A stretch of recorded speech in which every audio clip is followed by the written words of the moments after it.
Welcome back to this afternoon session, or whatever time it is for you. We're going to, in this session, what we're going to do is go over a more realistic approach or more applicable to the field. We're going to go from logs to petrophysical properties instead of the other way around. We did it the other way around because it's easier to understand the physics from small to big, but in reality, we want to go big to small. So we're going to follow the proposed method that we discussed in the morning. We're going to take the logs and invert those logs, turn them into physical properties, meaning the equivalent property in the Earth model. And then we're going to try to combine all those together into the compositional properties. So water saturation and porosity. Those are the two that we care for the most. And of course, we can have more that are going to be relevant for other things. Okay. So for this one, the data that we're going to use, and interrupt me at any point because now we actually have the data and it might be worth going through this. Within the workshop materials, we have this folder called From Logs to HCPV.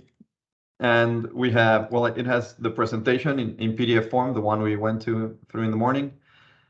So in summary, this is what we're going to do now. We're going to go from QC field data into physical properties and then back into petrophysical properties. Now we have 4 LAS for this well. So the first thing we're going to do, well, very first thing we're going to do is add a well to the project. So we work with this data. Now, so the very first thing we want to do is explore the data that we actually have with this well. So again, this is a synthetic model, but it's more realistic. It's closer to what you would do in the actual field. So we just go within the well and I clicked in this load logs from file. I get this window and here I'm going to choose the logs that I'm going to import.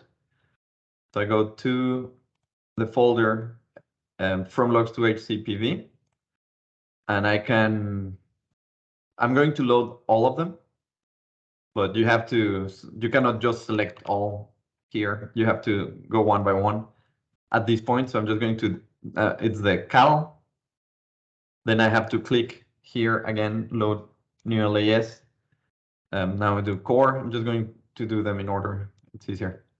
I have core, and notice that here in this drop-down menu now we have the two files that I have loaded. These are the files that are being imported. So it's this intermediate stage where you can choose the interval that you're going to import. You can change the names, the units, and the description, and you can remove one if you decide not to add one of them. Now I'm including the logs. I am including also the mineralogy. And all this is, you see that the name is always key well. It's supposed to be a well where you have more measurements than in most of the wells that you have in the field. So here they ran everything much more than in the other. So we have mineralogy data, we have caliper, well, we have everything, or we have more than in the others. And everything is okay, so I don't need to modify any of the descriptions or anything. So I just hit import. The top and bottom are fine too. And so let's see, what do we have? And we can see it either here, or we can have a first approach here in this data tree. I'm going to first rename it so that it's easier to know where I'm at in this project that I've been working on for today. And I just rename it Keywell. And yeah, by the way, just save the project frequently so that you don't, if it ever crashes, you have a copy of it. Let me just save it in desktop to make it easy to access. Save, it's fine. Now, so I was saying in the QL, this in here in the data tree, we can see the logs that we loaded, and we can see in each of the log sets. So we have caliper that was in an independent LAS. We have some core data which includes bulk density, porosity, and water saturation. They had some isolated cores. Or then we have in the Q well we have resistivity. Then we have gamma ray. We have density, PEF, so photoelectric factor, neutron porosity, and we also have sonic data, compressional and shear wave slowness. And lastly, we have mineralogy, where we have quartz, albite, and kaolinite. It's a very simple synthetic model that helps us get the point across. This can get a lot more complicated, but in this case, we only have 3 minerals. Typical cases, you know, they go from 5 to 10, something like that. So 3 is simplistic, but it's not that far from 5 or 6 that you would have in real cases. Okay, so now let's look at the logs. And we're going to start by just looking at the plots. So let's start with resistivity. Sorry, with gamma ray. So we're going to just LAS and then have to make sure it's the log. And I'm plotting the gamma ray here. Now this is not real. The data really starts from here, from 1200 to 1250. The rest is just noise that was added to these synthetic cases, but it's not realistic. So the first thing that I want to do is set the modeling limits, and I'm going to set them to 1200 because that's where the real data starts, and I'm going to end at 1250. So I just to do that, I just right click here and then set modeling limits. And now we have it here. I'm going to zoom in into the more interesting part. We don't need to see the trash. This is real. Looks okay. And you can see how gamma ray is turning around. You can see some layers almost immediately. And you can see how it responds. It's low. It's rather low. Where the limits are 0 to 30. Let's make it 100 to be closer to a limit. I promise if it's too big, you don't see the signal. Let's make it 0 to 50. That should be okay. Then let's also visualize, besides that, let's see from the logs, we also have porosity. That can be interesting. Here it is. Let's do it some more standard limits, 165 to 265. It looks okay. It's interesting. You can see that in some places that there is no depth shifting, by the way. So this is a real shift in, well, it's a real change in density.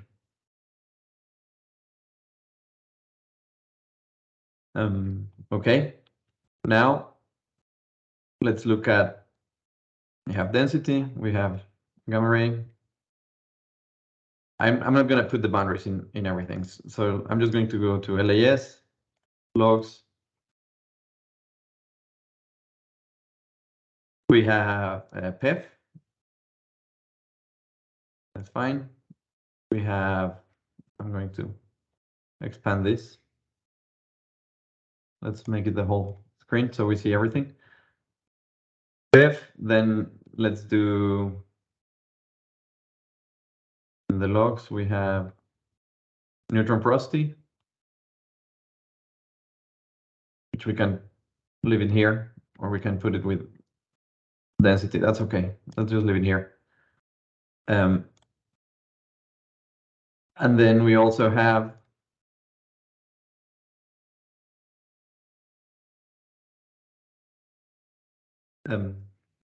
compressional shear wave, compressional slowness, and we have also shear. So I just need to show logs. and have shear. So this is most of the data that we have. The only thing we're missing is, of course, the interesting resistivity, or the. Let me add resistivity. I'm just going to add P16L, and I'm going to add P40H and P40L. You can see there's really no invasion. There's no separation really in these two. There's noise, but there's no separation. So we're just going to that's by design. There is no invasion in this well, and we're just going to care about one resistivity, which is going to be P40H. It's assuming that is the one that goes a little deeper, or we could have actually P16H. Because there's no invasion, this one has the least shoulder bed effect. So let's actually focus on P16H. That's fine. Now that we have just seen the data, we see that it seems to be just one sequence of siliciclastic. There's no transition. There's no. There is actually some water oil contact down here, but other than that, it's just it's a relatively simple sequence. Now that we have seen it, we're gonna see let's also see the core data, and the core data that we have is bulk density, porosity, and water saturation. So that has to be somewhere else. No, not close it. Has to be somewhere else. So so that we can see more, I'm going to just hide PEF. We're not going to be that interested in it. I'm going to hide also neutron porosity. I'm going to leave the compressional and shear. I'm going to leave density, gamma ray, and resistivity. And I'm going to put resistivity down here to make it easier, or to be closer to what we usually see. Now let's look at the core data.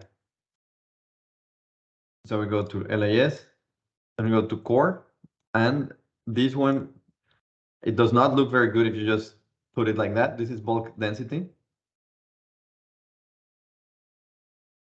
So to see it a little better, you say no line, but do a marker. And now this is more realistic.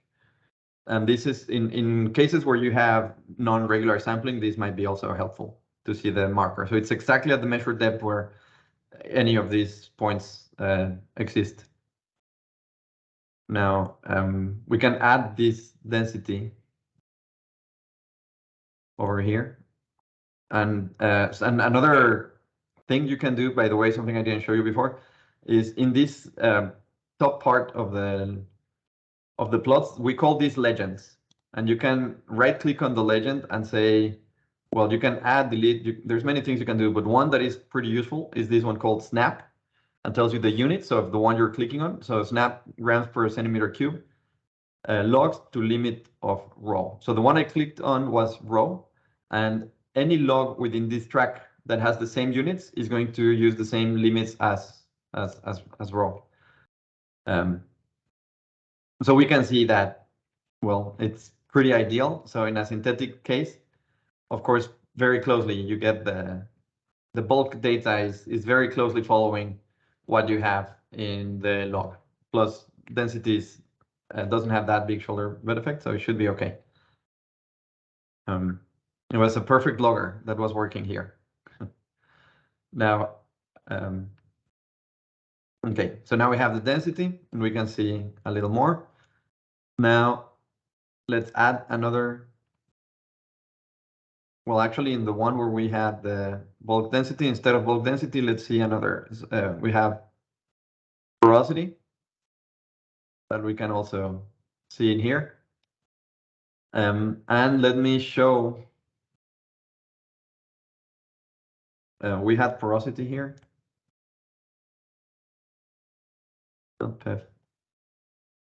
We had neutron porosity. And we can, let me drag in here and see. So neutron porosity is not really very close to porosity.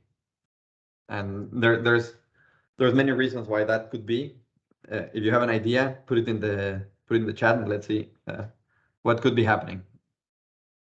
And we're not going to care too much about that right now, but at some point it's going to be relevant.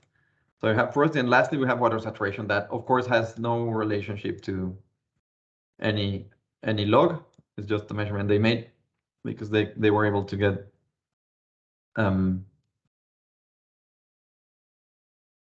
isolated cores, and we make it 0 to 1 just so that it's easier to see.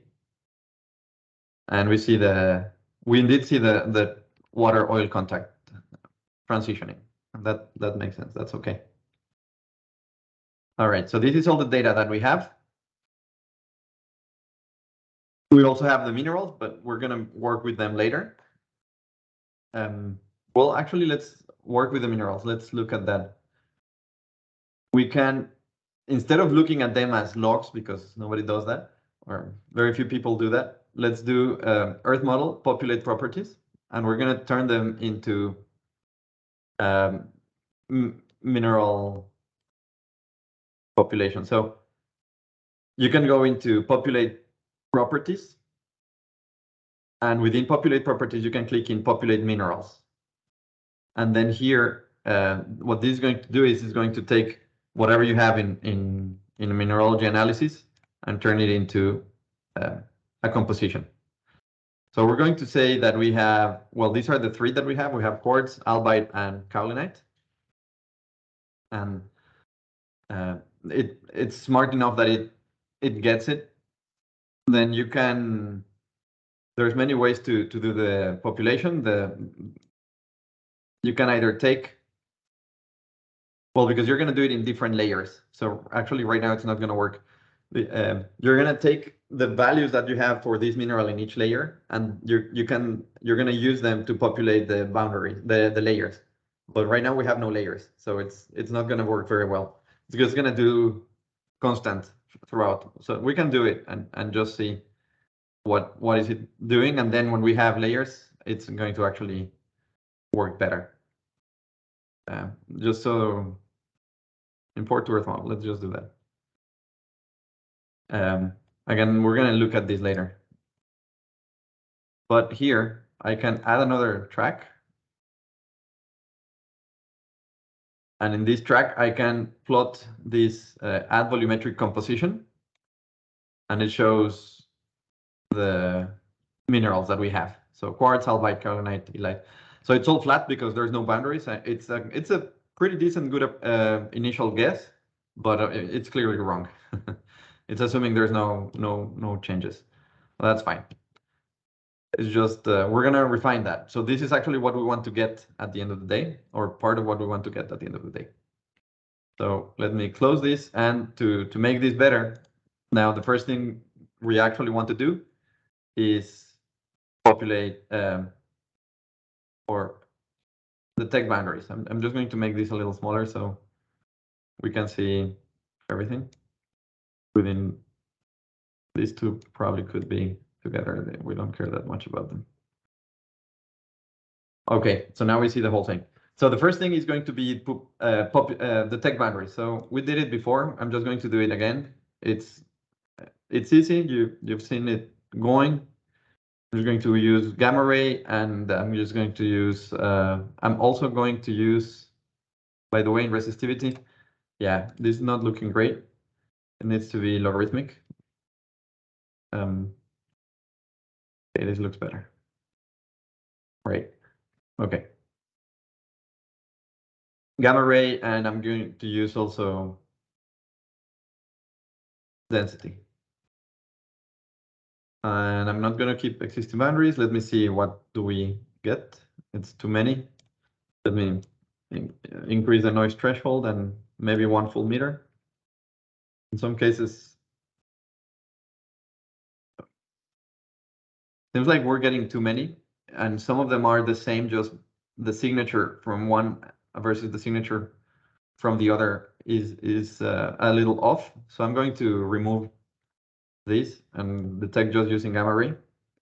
Now it looks a little better. And I'm going to see if there's any case where I'm clearly missing a boundary. And I'm just going to add it if I see it. And I can probably do it including a neutron porosity. I use this and it's pretty good.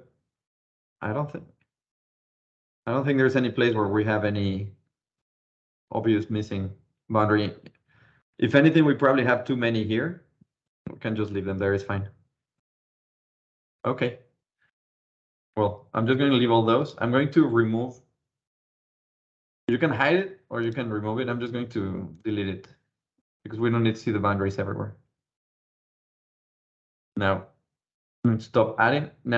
So now we have boundaries. And I can populate here the minerals. I'm going to do that again, just so you see how it works. I go in here, go populate minerals. Go same thing. We don't need to modify anything. It takes a bit because it's doing averaging in each layer, and it takes a little extra time. But we're gonna see that in each layer, and you can see already how it's looking. In the composition, it's going one by one down here. And it's only the mineral composition, so it's not doing anything with the porosity, and of course even less so with the water saturation. So it's just these three really. Almost done. Okay, done. Now I'm going to close this. This is just a good initial guess. And here we have quartz, albite, and carbonite. That's okay. Then we have some shale components that are not existent because we haven't added any shale. So it's not going to be there. And the same thing with water for shale. Whenever you see -SH is just, as you suspect, shale. And then we have the fluids, and we have the water that is not shale. I'm going to keep all of them here, just so we see them. So these three have been modified. The fractions have been modified, these three not. And the total solid composition is still 75% of the rock because that's the initial default. That's fine. Okay. All right, so we have the boundaries, we have the minerals, we have an initial guess. So next, what we want to do is we want to estimate porosity, and we want to estimate everything, well, all these properties to be able to combine them in a better way. So I'm going to go a little fast in using MCMC. There's many properties that I'm going to invert. I'm not going to invert all of them because it just takes too long, but and it's just repetitive. We can start by doing gamma ray. All the data that we have was LWD. So I'm going to make sure that, wireline. So I'm going to make sure that, actually I'm not positive anymore. So I can go here and see, I think it's in here. We can see in the logs, wireline. Yeah, it's wireline. Okay. So Longhorn wireline. And we have to make sure everything is fine here. The diameter is 8.5, sampling rate was half a foot. So we should modify this to 1520 to 1524, 0.1524. Then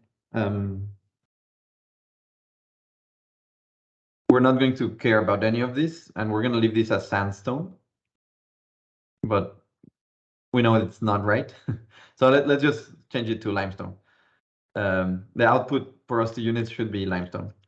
Then the relative dip, this is fine. Bruce already explained all this. Good. And we're going to, similar to what we did yesterday, we're going to simulate gamma ray, and we're going to try to match it with gamma ray. We will do an initial accelerated search. We do want it to do, for gamma ray, 10 is usually enough. RMSD is going to be probably smaller. And we do want it to run, let's say, 50 iterations so that we actually get some uncertainty. So I can run it. It's going to take a while, but we will get a good answer.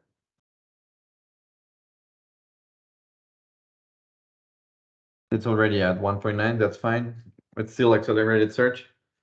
We're going to see how now it's the mean uncertainty is going to start going up as we expected after 10, which is the end of the accelerated search. Now it's telling us it's out of it and it should go up. We could see here, going to plot also gamma ray property. It gets significantly slower because it's also working on the simulation, so that's why.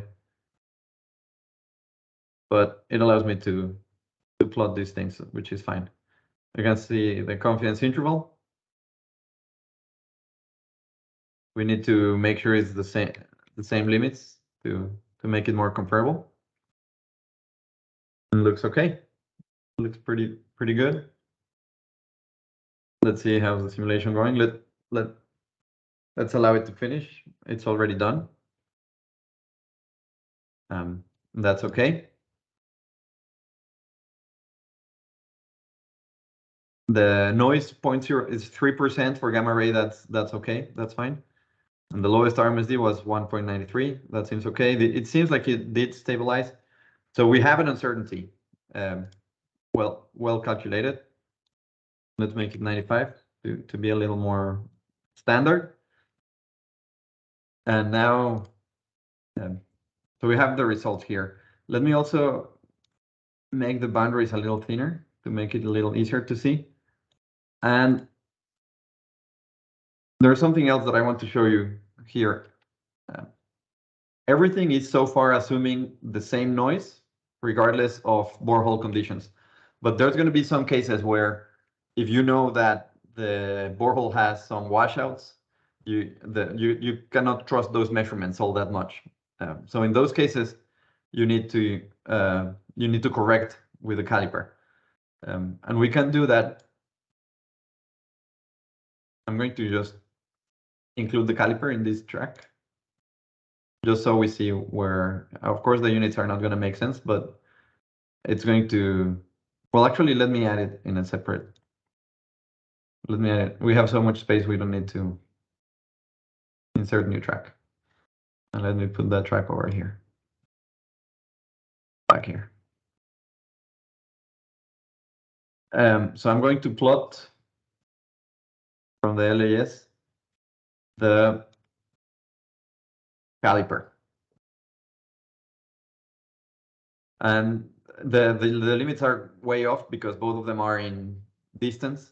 And of course, it doesn't make sense to have the same. So you can always hit here, reset, and it's very easy to get back to some limits that make sense. And of course, this probably makes more sense to have in inches. And you can also reset so that the limits are, instead of not round numbers, to make it a lot easier to round. So here we can see that most of the well, or most of the section, has a constant or fairly constant 8.5 caliper, but here we have some washouts.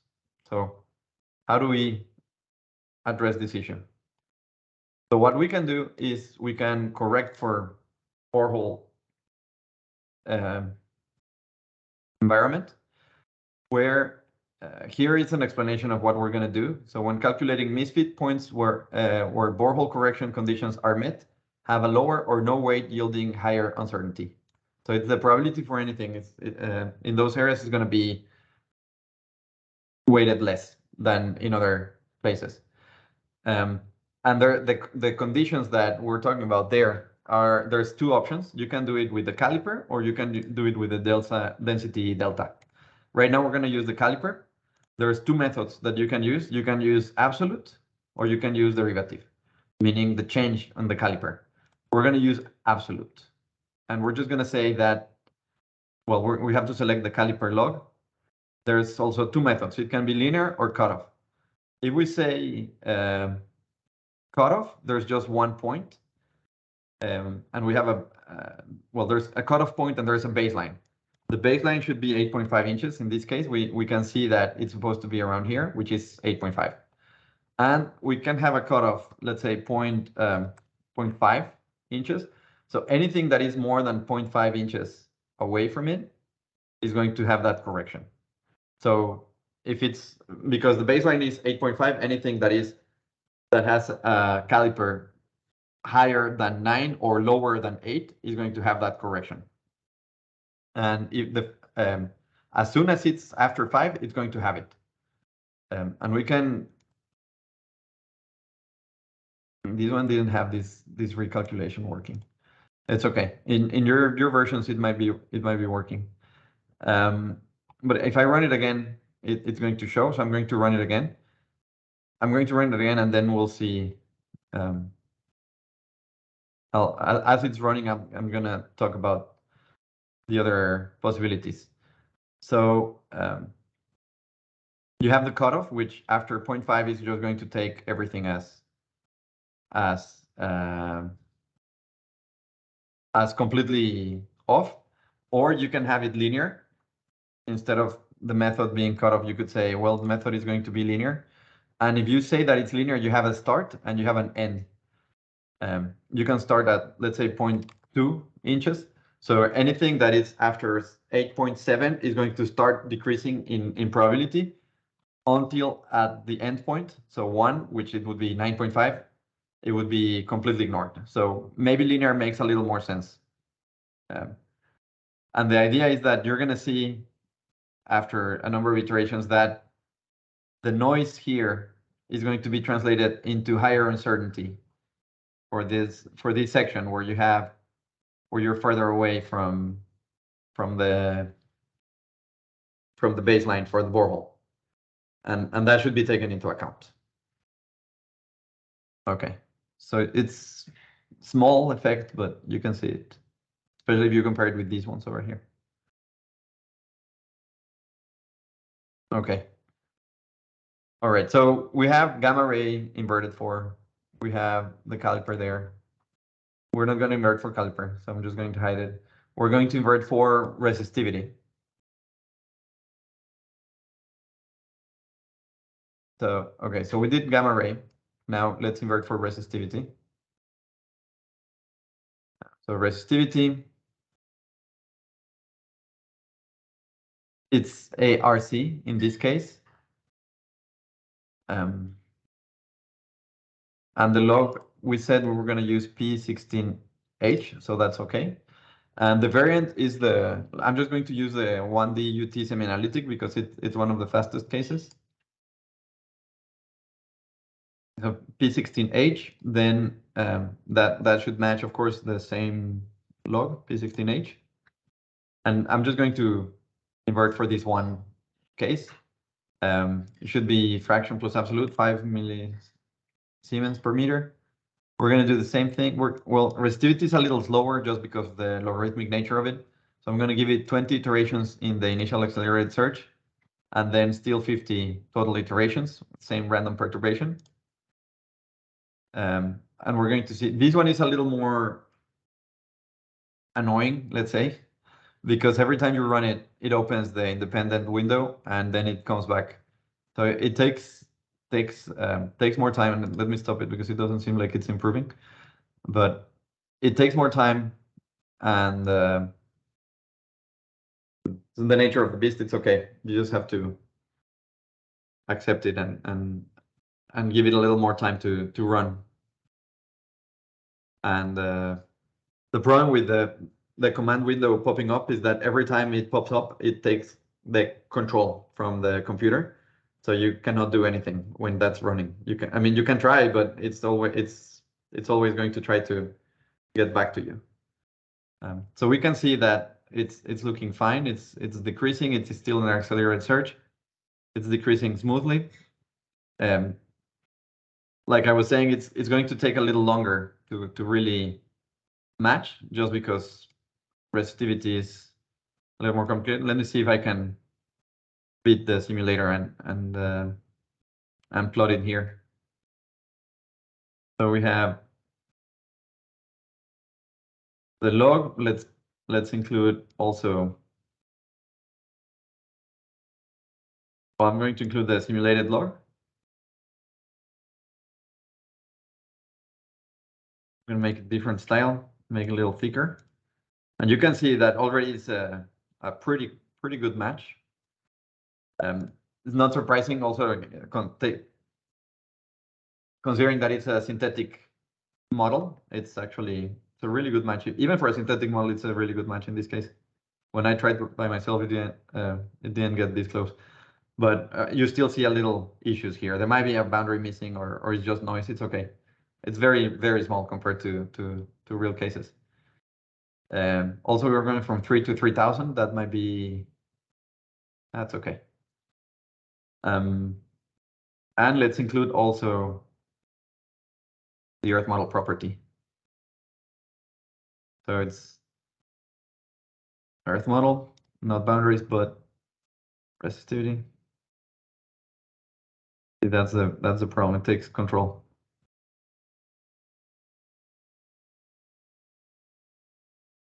Resistivity. It doesn't need to be like that. The style is better this way. And let's plot the confidence interval. It looks okay. Also, it's going to take a little longer to give you better confidence intervals just because it's resistivity. And it just started. We have to see where it is. But you can already see the areas where uncertainties tends to be higher. We are at 25, getting 30 out of 50. And you can see also areas where it's clearly not symmetric, or it was not symmetric. Sometimes it's deceiving, and the reality is I shouldn't reach any conclusions until we have enough sampling.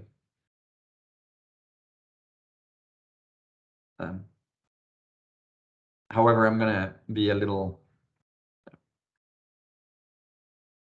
take the risk and yes, say that this one is not going to be symmetric just because the neighbors have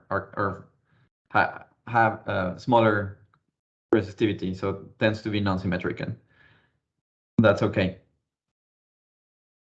The values seem to be fine. Now let's just let it finish, or we can stop it. Actually, it doesn't need to be super accurate. We want to just get close enough. We say that that's close enough. That's fine. And I'm not going to do every single thing, but I do want to do density. Well, and we could do all these other ones, but it's just I don't want it to be too long. So let's invert for density, which is going to be a little more interesting. And the reason why it's a little more interesting is because we have this core data similar to neutron porosity, but of course neutron porosity has the issue that it's in the wrong units, sandstone versus limestone, and that's okay. All right, so now let's do density. So bulk density, we're going to match rho alpha to rho, but we're going to do something else here. We're going to say that the property is going to be fixed at bulk density. We're going to use, whenever it starts running, the density, the property density, which I'm going to add right now, from the Earth model, is going to be, well, right now it's at the wrong area and the wrong limits. It's at 2, which is fine. Let me snap all the limits so it's in the right place. So that one is the Earth model. It's fine. Now whenever I start the inversion, the ones that have core data are going to be fixed at that core data value. For density, it's typically absolute noise, so 0.015 grams per cc. That should be okay. And because it's using the nuclear simulators, it's a lot faster. Oh, what, this is not improving. Let's try it again. And it's working fine. And you can see how these ones are really fast to reach a good agreement. So now we have both density, resistivity, and gamma ray.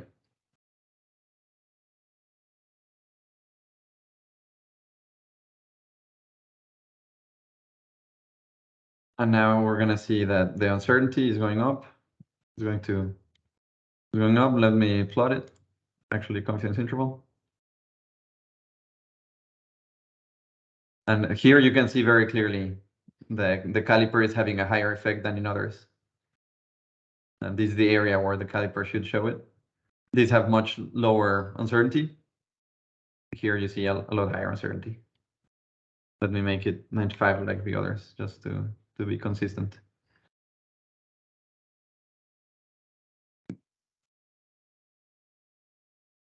Okay, now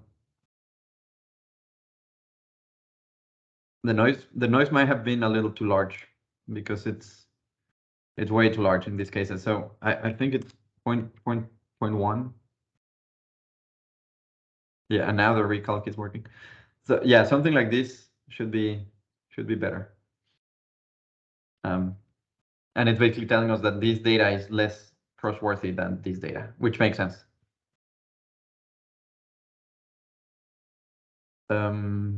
Okay. We've done that. Now we can also invert for neutron porosity.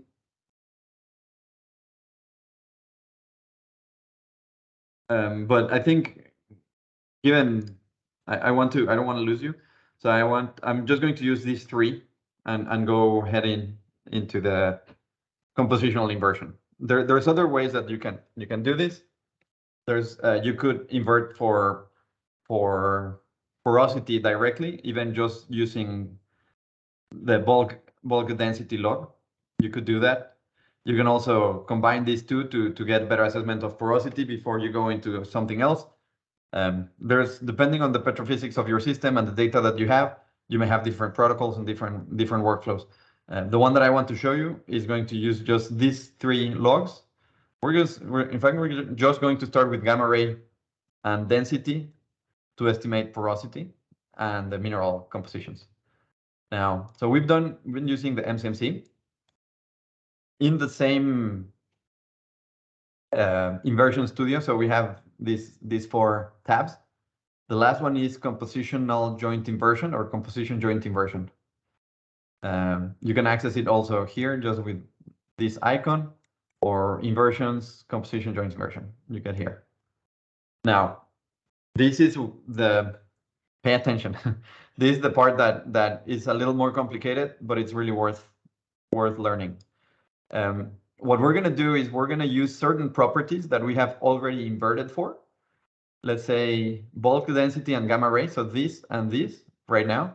Later, we're going to include resistivity. We're just going to start with bulk density and gamma ray to try to get a good assessment of all these outputs.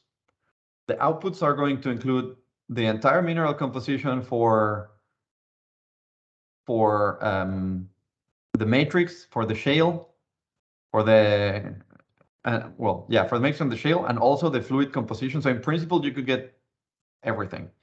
And then more relevantly, the water saturation and porosity.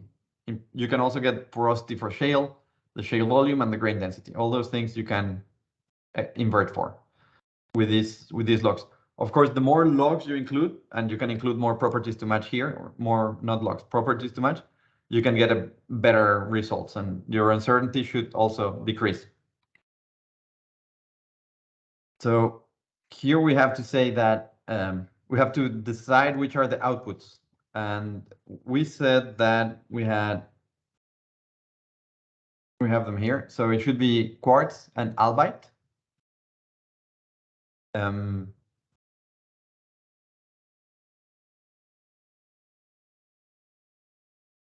So quartz and albite should be part of the matrix, and kaolinite should be part of the shale. So I'm going to populate properties a little differently. I'm going to redo the populate minerals so that kaolinite is actually in the shale. Let me do that. That's going to, because we're going to start modifying the Earth model that we have and trying to get it closer to something that actually matches the properties that we have. So that's because of that, it's worth starting from something closer to the final answer. And especially, we always have problems with zeros. So if there's 0 kaolinite in shale, that's going to be a problem. And that also gives me the chance to tell you a little more about how this works. The import minerals, you can, the way I did it, I put every mineral into the matrix, but you can work with it differently so that some of those minerals go to the shale. So kaolinite, I want it to be shale. 100% of the kaolinite that I see should go to shale. So I put 1 there and 0 here. So 0 kaolinite should go to, sorry, the entire log should go into shale. 0, I don't need to put 0, it needs to be 1, of course. Log, this is just the log fraction, this is the fraction that goes to shale. So if 1 goes to shale, 0 goes to matrix. That's okay. Everything looks okay. And then I say import to Earth model. And it's going to take another minute or so. It's doing layer by layer here.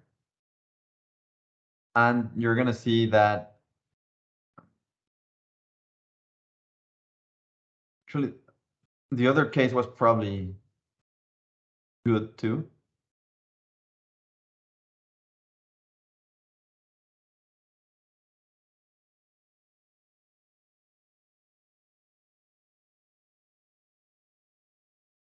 Now we're seeing that in these two, it's kaolinite is disappearing, which is fine.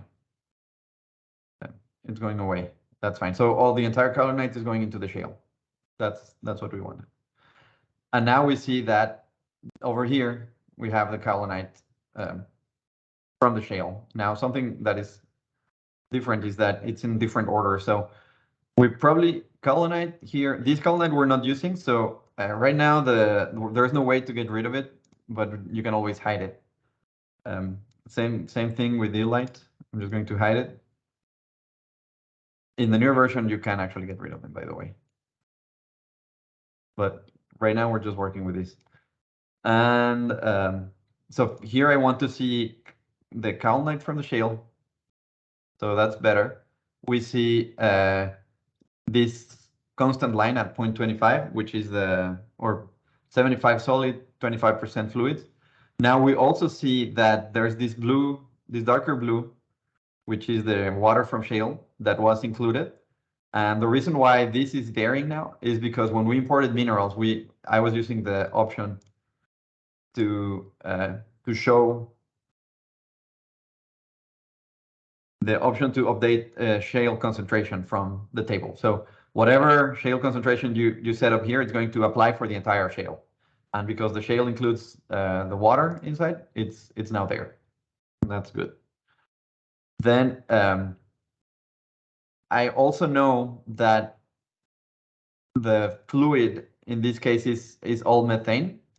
So I'm going to right click here. Bruce showed you how to do this, I think. And you can say in any layer, you can say set mineral hydrocarbon composition of the entire mineral modeling interval. I'm going to say the hydrocarbon is methane. Now everything changed.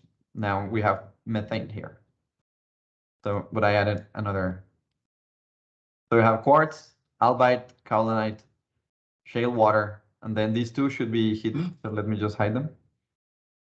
We're not using those fluids. Just turning them black and they go away. aldehyde.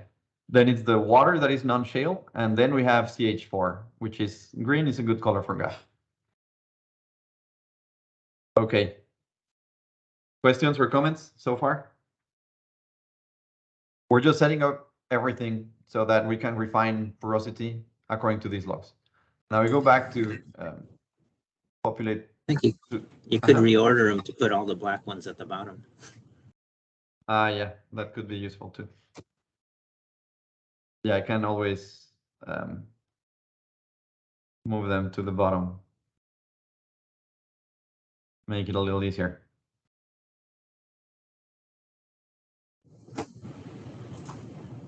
Okay, looks better for sure. Gives a little more space. Good. So they look better. Okay, good. Now we go back to the joint inversion. Everything, the initial conditions are set as good as we can. Now the outputs that we're expecting quartz and albite for the matrix. For the shale, we are expecting colonite and some water. The fluids, we're expecting CH4, methane. We can get rid of this one. And we expect water. These checkboxes is whether to include them or not, so I always keep them on. Or the other one, instead of removing it, I could have just unchecked it, but this is fine. Then we can decide whether we want to fix any of these or not. So you can fix it either to the current Earth model, or you can fix it to a log that you may have, or it could be a core data. So we could, for example, fix the water saturation to the water saturation that we got from the QL core. So water saturation is going to be right in those places, only in these places. Then the other ones, let's just not fix them. Then we have some priors or multivariable priors. We're going to get into them in a little bit, or let's just get into them. These priors are the way that this algorithm works. It's iterative, and at every iteration, it's going to modify whatever composition you have in each layer. One of the big advantages of this method is that now all layers are completely independent of each other. There's no shoulder bed effect. We removed that effect by using this two-step process. We removed completely any shoulder bed effects that we may have. Now each layer, or even each radial zone, if we did that, would be completely independent of each other, and you could match that. The matching becomes a lot easier. This is one of the advantages.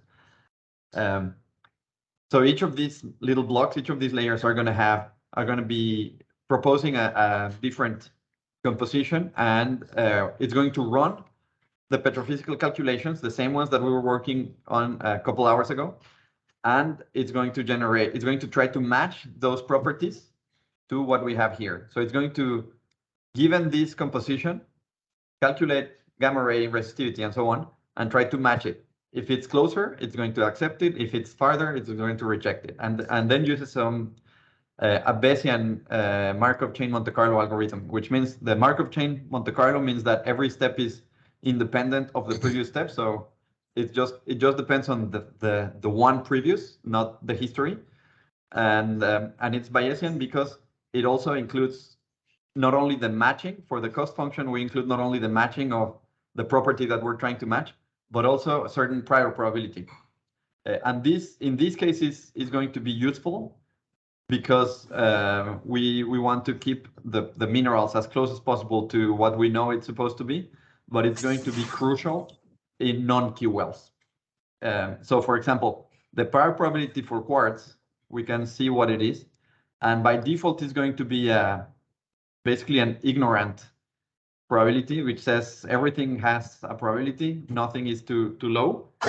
But we want to, of course, make it a little better. This is just from 0 to 1, quartz volume fraction in solids. It's saying that the maximum is at 0.5, but it doesn't really tell you much. So we're going to overlay a histogram because we have data for this, and we're going to use from the mineralogy, we're going to use quartz. And it shows you this histogram with the data that we have. So we can bias this and say, okay, this should be higher. We should make this a little smaller, the standard deviation. And you can also do that here. You can just type here if you prefer, or you can drag and drop. And you can make it as close as you want. You also can have a minimum if you say, well, there's no way that it can be less than 0.5. So you can just change that, and you see that there's this cutoff. In this case, it might not be worth it, but in some cases, it's really worth having multiple distributions. So you could imagine that you may want to really match this and then really match. If it's really by model, I don't think this is by model. This is just two of them. I mean, this is just single model, not enough data to make it single model. But you could, I mean, it might be multi-model. It might be. I might be wrong. And then you can have a mix of Gaussian distributions. You have this dotted black line gives you the total probabilities. And it might be a better guess than just the blue one. You can keep this.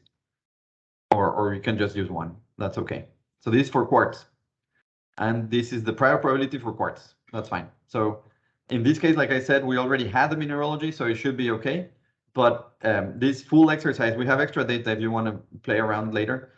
We have some other wells that have the same formation types, but we don't have mineralogy in the other cases. So in those cases, you use the mineralogy from the key well to apply in the other wells, and that should give you better results.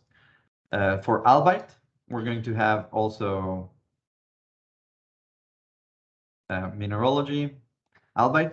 And here we see that, well, it's going to make a big difference because albite is always much smaller. So we do something like that. It's okay to have this extra tail. Maybe if we want to be a little more strict, we can do that. It becomes a problem if I make it really small because nothing here. This has very, very small probability compared to the other. So I prefer to keep it a little wider, just so that there's still probabilities. But for sure, we want to avoid all these areas. So this is okay. Good. So for those two, let's do it for kaolinite. We can overlay the histogram. And we can say mineralogy, kaolinite over here. It's also smaller, so something like this would be okay. Fine. And we could also do it with water saturation. We had water saturation for data, so that could be useful also. But in this case, as you can see, the water saturation is all over the place, so it's not going to be very useful. So instead of using this histogram, we can leave this ignorant histogram, say okay. But instead of using this histogram, we're going to fix it because we don't only have the data, but we have the measured depth associated to it. So we're just going to fix it to it. That's fine. You could do the same thing for porosity.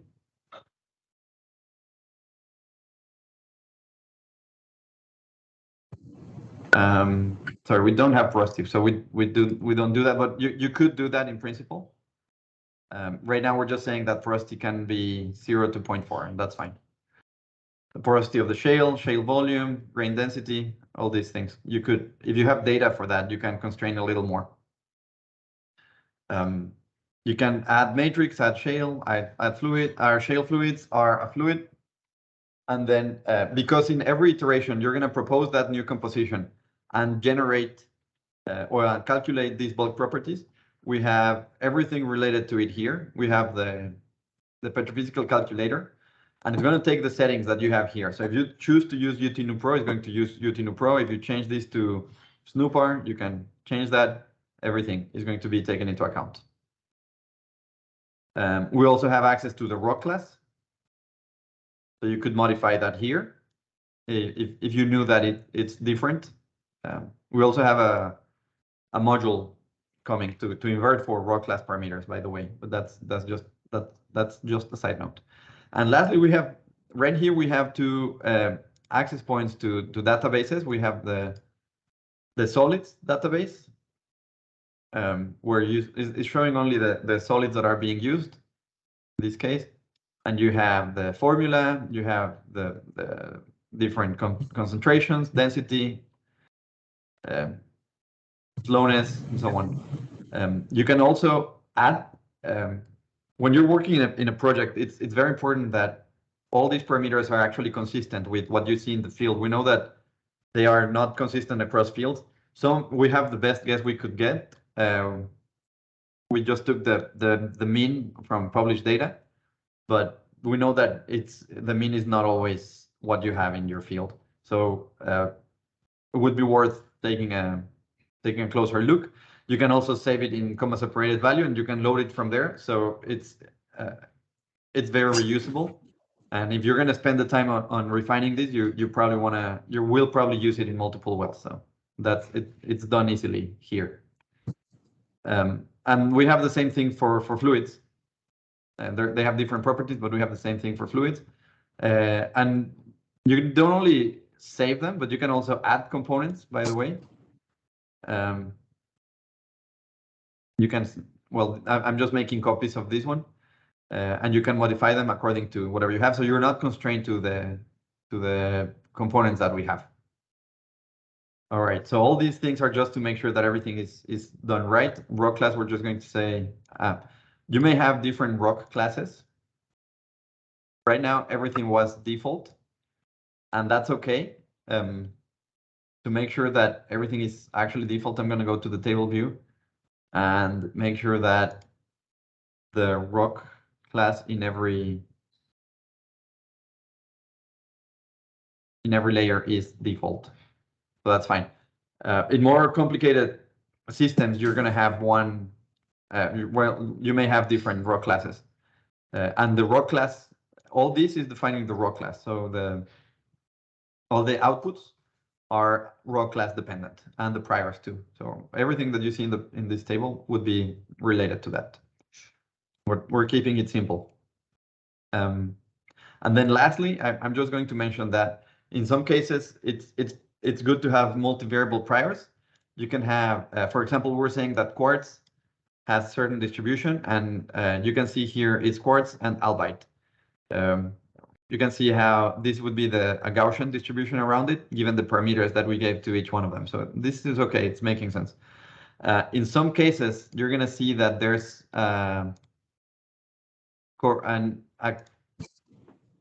something like this, an inverse correlation. So whenever you see more quartz, you see less kaolinite. And in that case, you may modify this. This is one, this is fine. This sigma, the correlation between those two.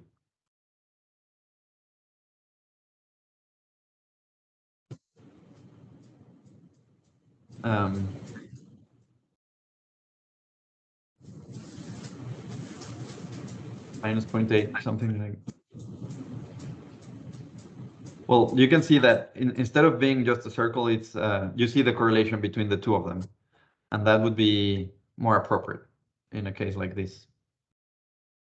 If you just say 1, sorry, if you just say 0, it's no correlation between those two, and then positive correlation just makes it the one increases, the other one increases. If you make it negative correlation, when one increases, the other one decreases. So yeah, something like this. You can see 0.02. It's looking a little better. So there's this anti-correlation between those two. And that's okay. There are some cases where it makes a difference. In some cases, it doesn't make much of a difference. But the prior does make a difference. The first order prior makes a big difference. Okay. Now, for the properties that we are going to match, you have this uncertainty that you're going to take. You can take it directly from the Earth model, which is what we're going to do, or you can just set up a number if you think that the numbers that you calculated are not correct. This would make it constant across the entire property. So be careful. It's better to use from Earth model if you can. All right, now the initial state is going to be the current Earth model. You can do most likely, which would turn it, which would reset everything into the means that we have for the priors. It would just take the maximum values here. That's the most likely. We have the stop criteria. We're going to say 100 iterations, 3% misfit. That's fine. We can always stop it if we don't want to keep going. And then we have the property match cost function that we're going to use, which is we have two options. We have uncertainty weighted or property normalized. The explanation is here. The uncertainty weighted, the comparison among properties relies on their uncertainty, and when it's property normalized, uncertainty is ignored. So be careful if you do that. And the misfit for each property is normalized by the target properties. So the only thing that matters is the target property. In some cases, it might be worth it, but uncertainty weighted is cleaner. And then you can give different weights to the property match or the priors. So remember, we have two probabilities here. We have one that is dependent on how closely are you matching the properties that you already inverted for with these bulk properties. And we have another one, which are the priors. So you can, right now we're giving them equal weight, but you can give higher priority to one or the other. If you say, okay, the priors are not telling me much what the property is, you can make this larger and make it match. Here we're getting into the surrogate model. Is if you want to have the nuclear simulations running faster, you can do that. It's a trade-off because it's going to run a lot of nuclear simulations before it even starts running. But if you're going to run for a long period of time, and in this module you may want to run for a long time, you just run a lot of simulation, a lot of calculations first, and then get rid of, and then it interpolates in between them, so it can make it faster. Then we're going to allow it to update Earth model, and it's going to also open the diagnosis plots. So I'm just going to see if you click here, it's going to show you the diagnosis plots. This is what we mean by that. And what it's showing is the components, the same that we have down here. And it's also showing the properties that we want to match, in this case, density and gamma ray. And there's another one that we do not see dashed because it's not within limits right now.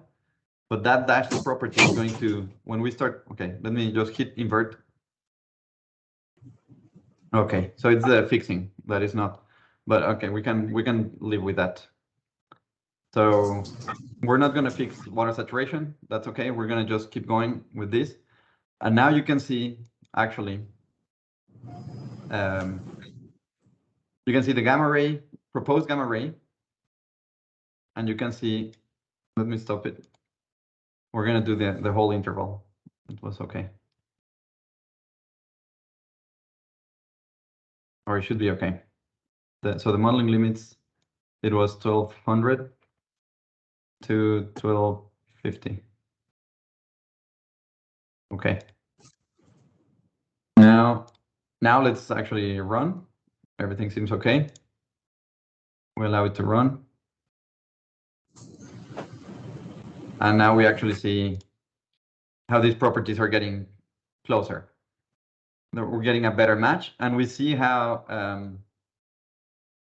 every iteration these properties are changing, and we also see how porosity itself is changing, which is something we expect. Now porosity is not constant anymore. And now we see the acceptance ratio is not going to be shown, but we see the misfit, and we see it slowly decreasing. This algorithm actually does take quite some time to get to a final answer. We're working in speeding it up, but at the end of the day, it still gives you a much better result than if you didn't do it. And there's a number of reasons why this is going to give you a better answer. In most commercial software, or in most, not commercial software only, but most protocols, what people do is they just use the endpoints, so the minimum and maximum values for any of these properties, and then just assume a completely linear relationship between them. In this case, we're not doing that. We're using the full calculation. Of course, that makes it a lot slower, but the final results are going to be a lot more accurate.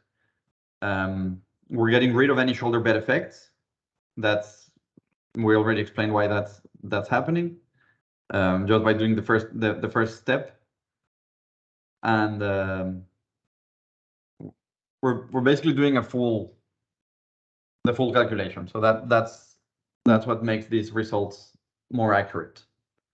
On top of that, we're taking into account the uncertainty, and that's going to also propagate the uncertainty. So we're going to get not only the porosity, but we're going to get the uncertainty for the porosity, and we're going to get the uncertainty for the different minerals and so on. So when you end up doing the final analysis, you have that you can take that into account.